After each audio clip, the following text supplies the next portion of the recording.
책을 통해 꿈을 꾸고 미래를 열어가는 여러분, 안녕하세요. 오늘은 이영숙 작가님의 식탁 위의 세계사를 가지고 여러분을 찾아왔습니다.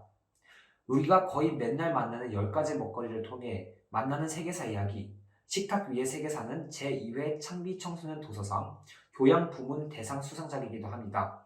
엄마가 아이들에게 이야기를 들려주는 형식으로 50여 장의 관련 사진 및 그림이 우리의 시선을 사로잡습니다. 감자, 소금, 후추, 돼지고기, 빵, 닭고기, 옥수수, 바나나, 포도, 참. 이 중 여러분의 식탁에서 마주치지 못했던 것들이 있을까요? 우리 식탁에서 익숙한 재료들이지요. 그동안 세계사가 멀게만 느껴지셨다면 이 재료들과 함께 시간 여행을 떠나보실까요? 작가는 책 속에서 이 음식 재료들의 유래만 추적하는 것이 아니라 그 음식과 관련된 세계사의 핵심적인 사건들을 스토리텔링으로 풀어나가고 있습니다. 과연 이영숙 작가는 이 음식 재료들을 통해 어떤 역사 이야기를 우리에게 전해줄까요? 감자에서 비롯한 아일랜드 대기근부터 옥수수에 대한 러시아 지도자 후르쇼프의 열정, 소금법에 정항한 간디의 소금 행진 등의 많은 흥미진진한 이야기들이 여러분들을 기다리고 있습니다. 엄마는 지금 식탁 위에 놓여있는 작은 소금통을 바라보고 있어. 값비싼 재료를 사용하고 온갖 솜씨를 부려 만든 요리라 해도 간이 맞지 않으면 아무 소용이 없지. 작지만 소중한 식탁 위에 터줏대감 소금. 자, 오늘은 소금 얘기를 해볼까? 소금이 보잘것없는 양념일 뿐이라고 생각했다면 앞으로는 생각이 달라질걸? 지금부터 엄마 얘기를 잘 따라와봐. 이렇게 작가는 자연스럽게 우리를 이야기 속으로 불러들입니다. 소금과 간디의 비폭력 저항. 소금 때문에 비폭력 저항을 했다는 것이 조금 이해하기 어려울 수도 있습니다. 그 당시 소금은 화폐로 이용할 만큼 귀했습니다. 워낙 귀한 소금이라 고대 로마는 군인이나 관리의 월급으로 소금을 주기도 했답니다. 소금이 얼마나 귀한 것이었는지 확인할 수 있는 사실 하나. 영어에서 월급을 뜻하는 셀러리라는 말이 소금을 뜻하는 솔트에서 유래되었다고 합니다. 다시 간디의 비폭력 운동 이야기로 넘어가겠습니다. 영국은 식민지 인도에 소금세라는 세금을 매겼습니다. 여기서 소금세란 무엇일까요?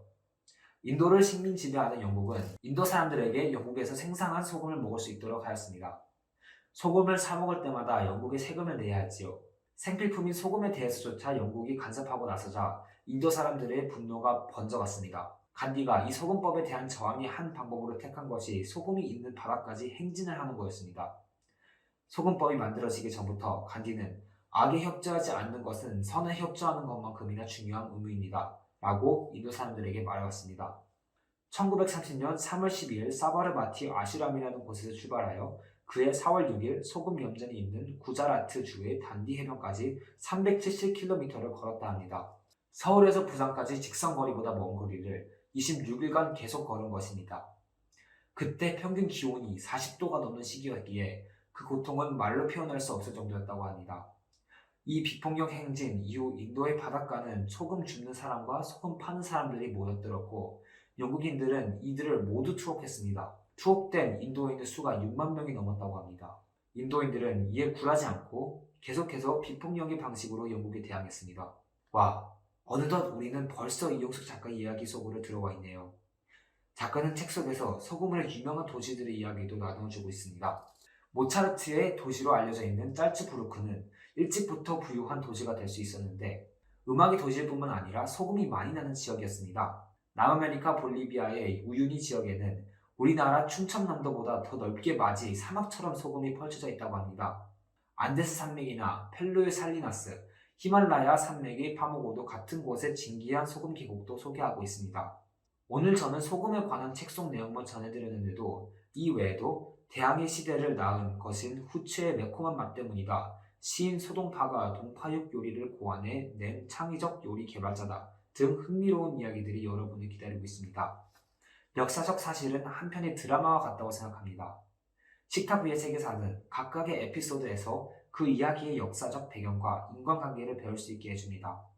세계사가 어렵게만 느껴진 학생들에게 세계사와 친해지는 계기도 될 수 있을 거예요. 제가 정말 재밌게 읽은 식탁 속의 세계사, 이 책이 여러분들의 곁에도 머물 수 있기를 바라며 오늘 책 소개는 여기서 마치겠습니다. 감사합니다. 지금까지 책 읽어주는 이한수였습니다.